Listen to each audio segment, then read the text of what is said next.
Don't look now, but it's a whole new world of weed out there. Pot is flower, it's Bruce Banner and Blue Dream. You've got bongs and dabs, resin and shatter, vaping and edibles, new terms, new strains, and new ways to use cannabis sativa, the plant. Some just made with CBD, and hemp has minimal THC. There's sativa and indica strains, and 100 chemicals, all legal in 10 states for adult use. There's a lot to get to know. Get used to it, folks, because it's legal in the Bay State and it's not going away. Neither is In the Weeds with Jimmy Young next.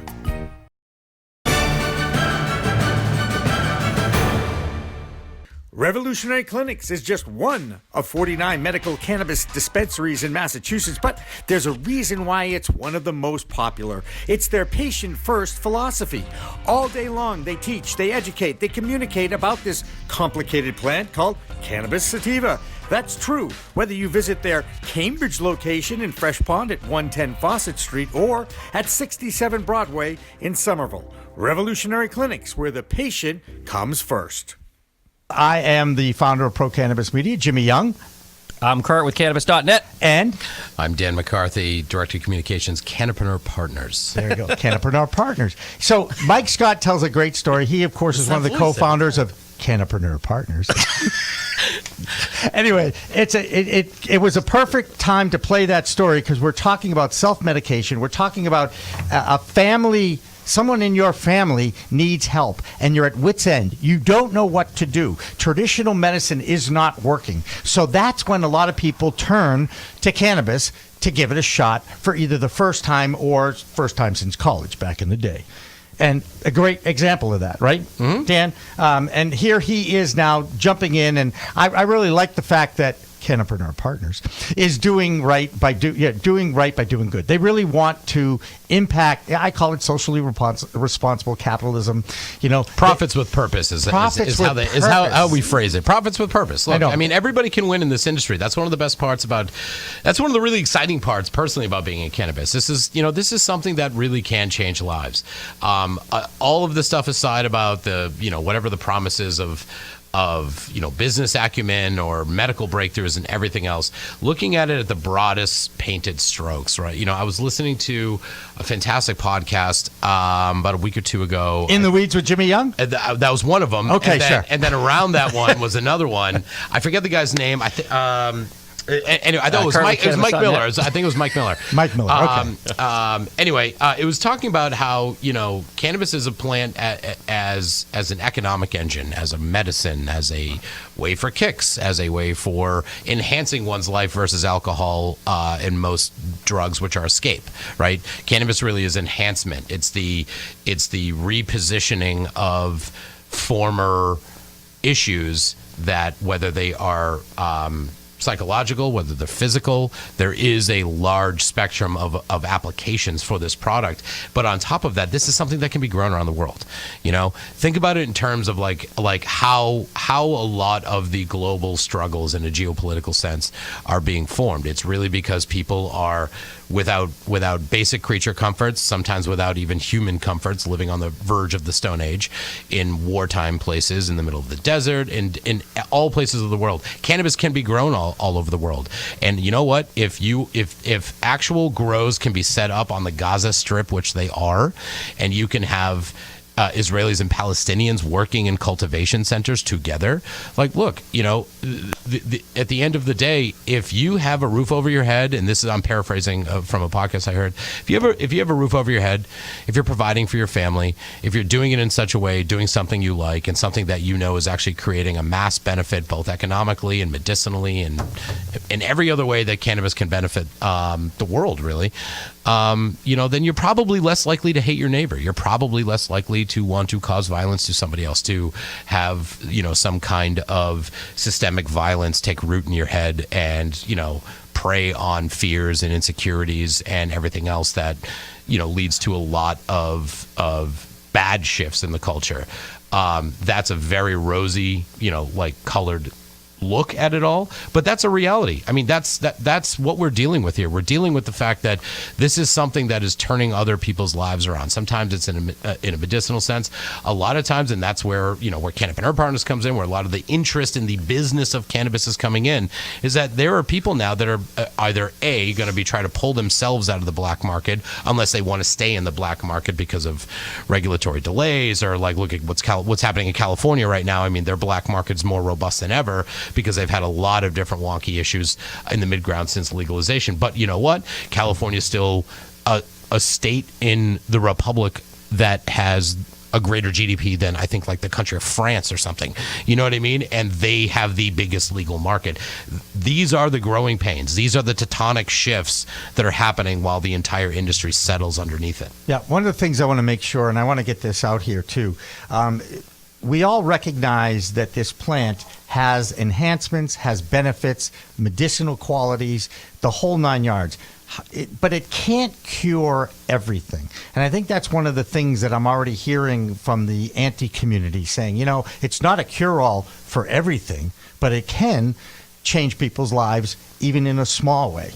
Mm-hmm. I mean, look, as much as, and I do subscribe to that. I mean, like, I think there is a lot of overstatement of of what could be the case. Yep. That's really what we're dealing with, right? And sort of this like bizarro through the looking glass, Ludwig Wittgenstein, like the world is all that is the case, like kind of thing. People are making macro statements about, look at what's just happening with the FDA, like cracking down on CBD companies. Just like, all right, stop. You can't say using this will make you ride a unicorn into like a land of cheeseburgers. Like, it happened to Curaleaf, located here in Wakefield, Massachusetts. They paid a $250,000 fine, and they got stuff. That wasn't it. I know that wasn't it. Yeah, It was a tough week, though. I mean, the FDA took their stuff off because they were making medical claims. Right. So we get that. But here's the deal. I mean, in that's really born from, this is something that isn't new.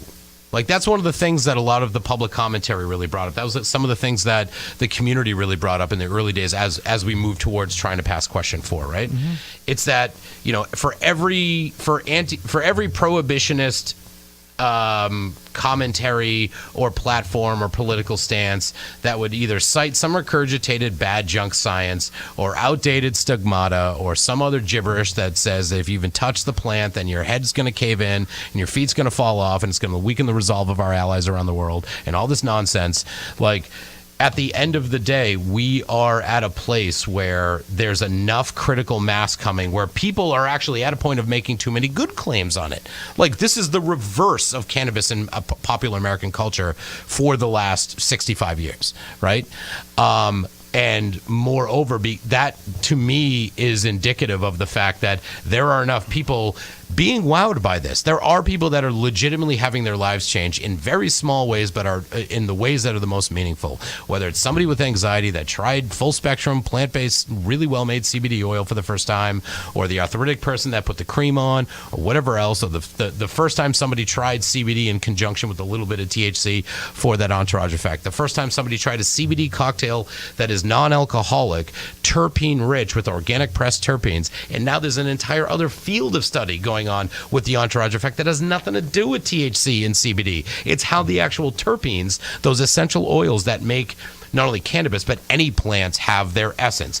Pinene is pine trees. You tell somebody you can't breathe, what's the old wives' tale or the old adage? Go take a hike in the woods. Why? Because conifer-rich forests are active in pinene. Pinene is an anti-inflammatory for your lungs. You walk around in a forest for an hour, you come out, you're breathing in all these oils. You go up to a lavender plant. Look at a lavender plant in your kitchen. You go up and you smell it. There is no smell whatsoever. You clap one of the leaves and it's lavender in your face. That's limonol or something. Yep. Yeah. I mean, so now people are really trying to look at what the actual entourage effect with these naturally occurring essential oils that are independent of cannabis. They just happen to also be woven in there. It's chemistry 101, and I'm sure Dr. Curt Dalton can reflect on that. Dr. Dan takes over. Right. No, but go ahead. But generally, he's right on, with the FDA. We do a lot of medical articles at cannabis.net, and the general rule is you can't say cure. Right. That's too universal. Impact. If you say it helps, you better be citing a few things because the FDA can say, well, what are the studies that say it helps? Right. And that's really where you're at, is the waterfall effect, we call it with our writers. Like, we don't say it's not going to be a cure. Plenty of people with cancer, unfortunately, who have tried cannabis pass away.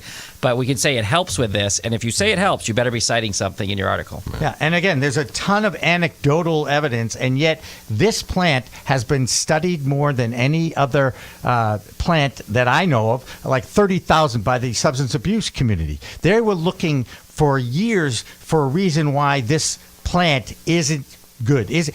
What are the negative effects of this plant? They looked and they looked. They had over 30,000 studies done on cannabis, and less than 4% came up with anything negative. Now, I'm not saying that you cannot abuse this. You can abuse anything. You can abuse water. You can abuse fruits, sugar. I love my sugar. I abuse coffee every day. Right. Every day I take a substance that is controlled by the federal government because of its potential impact on health if you overuse or abuse it. And every day I crush coffee to the point the world is shaking around me. That's just my routine. Right. But I mean, that is technically taking too much of a controlled substance. Right. Exactly right. Mike, we have a video that's called Abacus R Us, right? I'd like to roll that, and then we get to talk a little bit more about this specific product and also our friends at CBD Medic. Go ahead. You like to stay active, but when pain gets in the way, reach for CBD Medic. All natural, topical pain relief with the benefits of THC-free hemp oil. Just apply at the source for fast relief of pain. CBD Medic, available at CVS. All of our products are registered with the FDA, and that is an anomaly today. Yes, it is. Okay? We go back, actually, our science, our technology goes back 15 years as a pharmaceutical company. And we already knew how to file products, topical products, OTCs, over-the-counter products with the FDA, and to be able to, to make medical claims with those products. That is really important. Because in the industry today, you have a lot of products out there that will say, well, you can use this for relaxation, you can use this for this, and they're not making medical claims, or if they are, they're illegally making the claims. But we want to be able to be above board, do it the right way, based on real science, and that's what we do.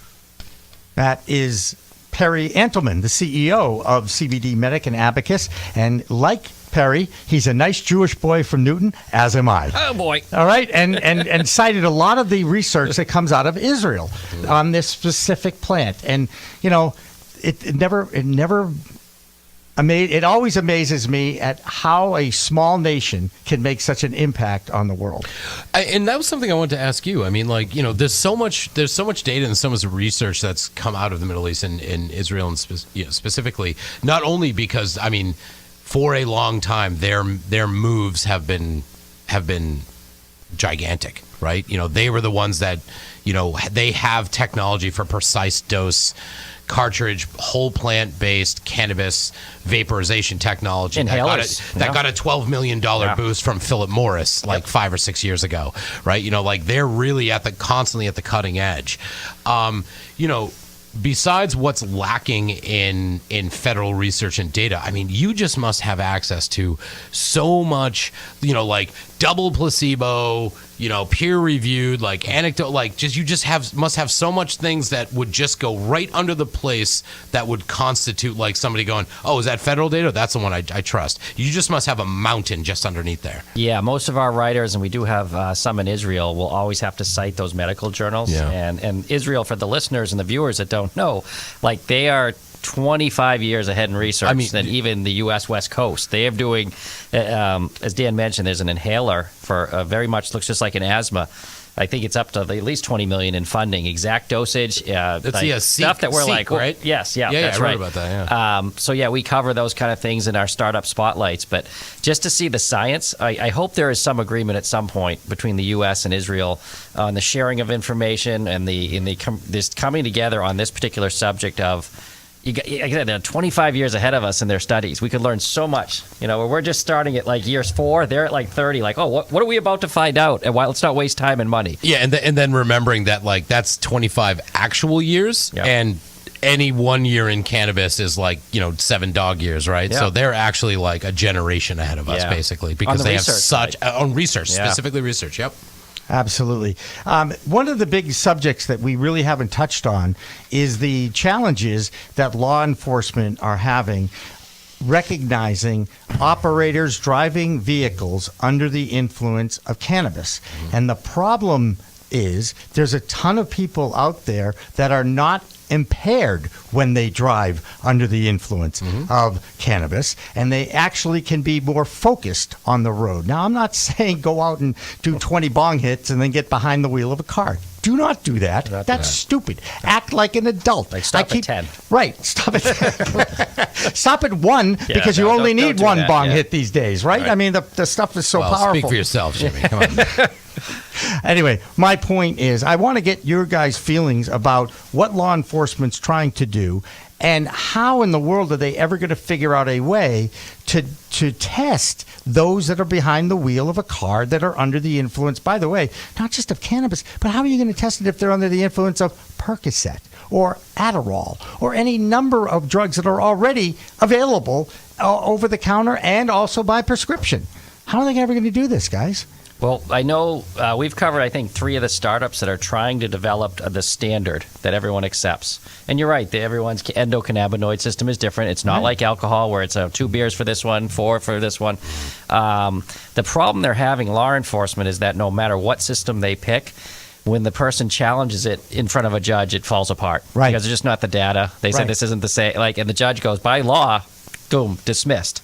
So, and it's funny, we talked about standardization in the lab testing, the Leafly article this week about lab shopping, how people are taking their flower and basically shopping it. You can take it to a cannabis lab that test it, and you would get 3 different results at 3 different labs. So there's, especially on the West Coast, there's lab shopping. So I want the lab, much like the U.S., how we rate bonds in the United States, is whatever lab gives me the best THC rating, I'm going to give my next batch to and my next batch. So I said when the federal law changes, certainly the FDA will have a standard protocol for testing that you have to go by, whatever it's going to be, through light spectrometry or solutions. And I think the same thing will happen on the breathalyzer side. There will be, look, was it 0.2 or 0.6 or whatever it is for alcohol? Like, it's going to be a cannabis number. And regardless of if you're 300 pounds or 100 pounds, we got to, it's going to be a number at some point. The judges have to go by that because they have no guidance right now, the judges, when it's challenged. Right. And how are they going to tell? They're going to do a pinprick of your finger to get a blood test out of you? They're going to make it pee in the cup on the side of the road? I mean, this is not an easy thing. This is not an easy thing to come up with. I mean, I wouldn't even begin to speculate right now, right? Because there's a few different angles to look at it by.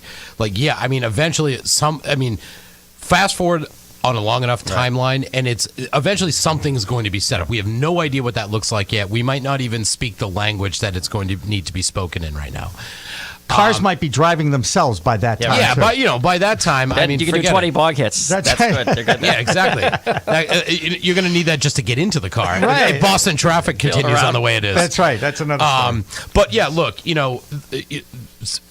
a lot of the pre-legalization arguments from a lot of cannabis foes were, these wild stories like there's going to be somebody hitting a joint and then just mowing over kids. Zombie apocalypse on the roads. God, yes. I mean, forget it. Let alone the fact that that there was a large prohibitionist movement. Sathan, was it Safe and Healthy Mass or no? Yeah. Sam that did that, the famous Kevin video before the election. Like the mom's driving by down like whatever it was, like Route 1, and it was like we may have done a parody on that. I'll stay low over there. Yeah. Kevin.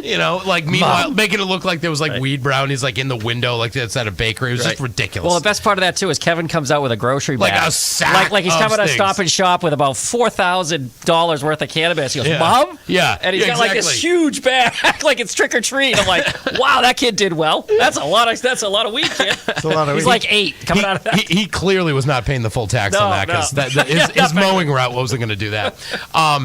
So I mean, in terms of law enforcement, like eventually a standard's going to get hit. But look, we are so in the early days right now. now, there's no way to look at that because, like you said, it constantly falls apart in front of a judge. Yeah. On top of that, there is no agreed upon science or technology that can actually adequately demonstrate levels of impairment based on agreed upon standards or rates, right? On top of that, cannabis fundamentally functions within the body differently than alcohol. You want proof of that? Challenge anybody who's a drinker to go shot for joint. I guarantee you the person that has 10 joints is still functional. They're just going to be super baked, but they're going to be functional. And the person that had 10 shots is going to be a disaster. Right.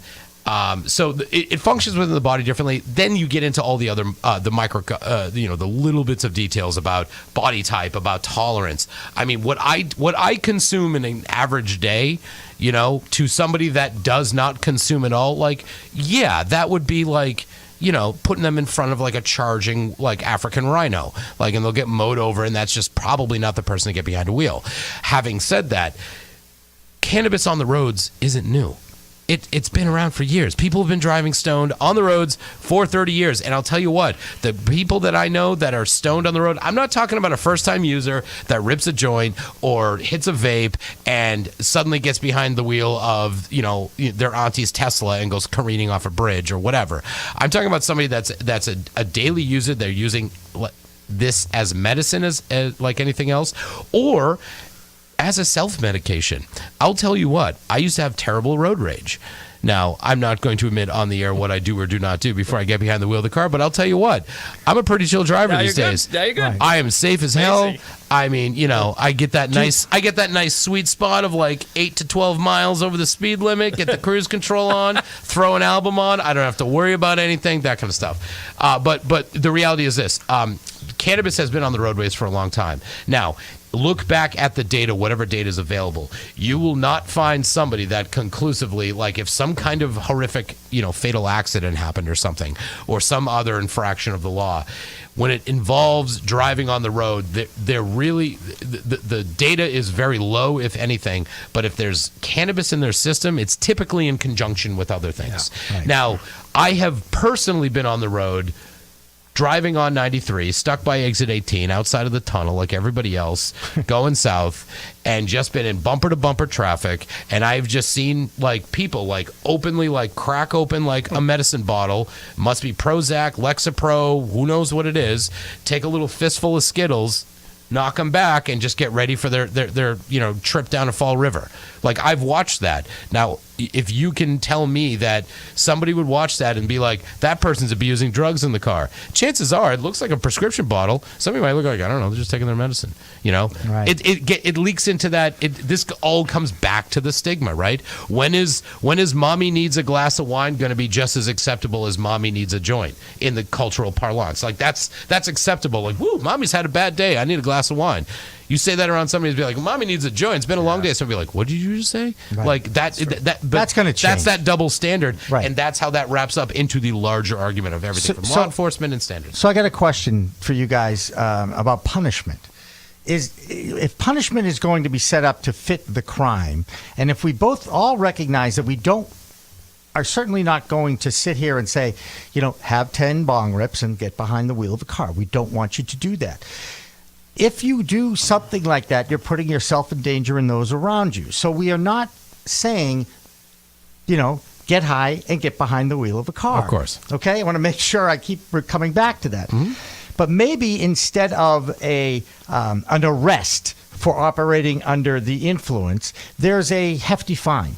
Or something that they can, and again, you're going to go through before the judge, and the judge is going to say, you know what, you can't prove it. How do you prove he's impaired, even though we have this in the system? There's got to be a way to create something where the punishment will fit not necessarily the crime, but definitely the mistake in judgment of doing that. And I don't know what that would be. I don't know either, and that I'd love your perspective. I mean, what do you think about the DREs? These supposed experts that, if you got pulled over, they'd just be this extra person in law enforcement that would come out and like assess and be like, yep, on drugs. Like, I still don't fully understand how they anticipated to make that work. And that's a part of why those things would fall apart in front of a judge. But it's because there is no agreed upon standard. So it's almost like having like a life coach come in and enforce the law next to you. You're like, what are you saying to me? Yeah, you know so what I mean? the listeners and viewers don't know there's a movement. I think I know it's in Mass, but to have a trained professional, I don't know if it's a state police. Right, there's a course that they take. Yeah, there's a course that they're taking. So, drug education course or something. Yeah. Sure, I'm pretty sure that person That'll when he gets suss up it on out. the gets up on the stand with your honor. I don't think he's going to hold up too well either. It's one of those. They get trained in alcohol training too. I had a buddy from high school that, believe it or not, he got picked to go to the state police. You start drinking as fast as you can at 8 a.m. They get you hammered by 10. And then for all the rookie police, they put you out on a course. And they literally go through that, and you have to do it 2 days in a row. Yeah. So let's do that with the marijuana testing at the state barracks. Well, I'd actually like to see a defensive driving test for all drivers, because the biggest distraction on the road is the phone. Texting, yeah. Okay? It's the phone. way more deadly. Way more deadly. And I can attest that I was hit at a red light by someone who was on the phone. Let's just leave it at that, because there is some litigation. I don't want to get into more about that. Is that okay? I know Curt wanted to. Way to bury that. I can't do it. I can't do it. That's enough. And besides, I'm taking back control because I'm going to wrap up this whole program. Revolutionary Clinics is just one of 49 medical cannabis dispensaries in Massachusetts, but there's a reason why it's one of the most popular. It's their patient-first philosophy. All day long, they teach, they educate, they communicate about this complicated plant called cannabis sativa. That's true whether you visit their Cambridge location in Fresh Pond at 110 Fawcett Street or at 67 Broadway in Somerville. Revolutionary Clinics, where the patient comes first. In the Weeds with Jimmy Young is a production of the Pro Cannabis Media Group for the education and information of our listening audience. The opinions on this podcast are strictly those of the hosts of the program and do not represent Pro Cannabis Media or any of its affiliates. No medical advice is given, and any use of cannabis should be by adults over the age of 21 and used responsibly.